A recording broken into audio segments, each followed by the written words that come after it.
Alam mo ba na naglabas ang BPI ng advisory na starting February 13, 2025 ay hindi mo na magagamit ang iyong BPI app para mag-transfer ng fund to your GCash or Maya account. Ngunit datapwat subalit makakapag-transfer ka na ng libre gamit ang Vibe app ng BPI. I-download lang ang Vibe app by BPI at i-link ang iyong BPI account.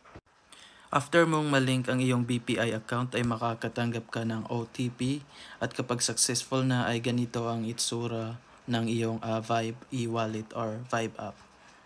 Para makapag-transfer ng libre sa iyong GCash at Maya account ay kailangan nating gumamit ng Vibe e-wallet.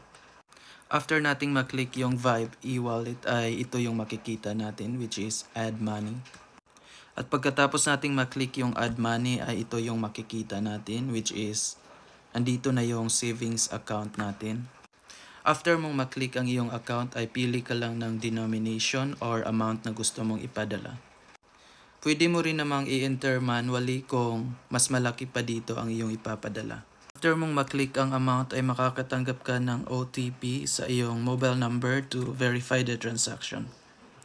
At para mag-transfer ng pera from your Vibe e-wallet to your GCash or Maya account, pindutin mo lang itong Send to Bank.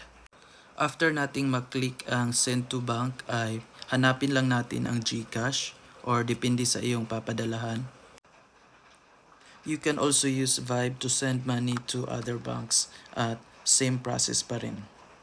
That's all and be mindful with your transaction at huwag ibigay ang OTP kahit kanino.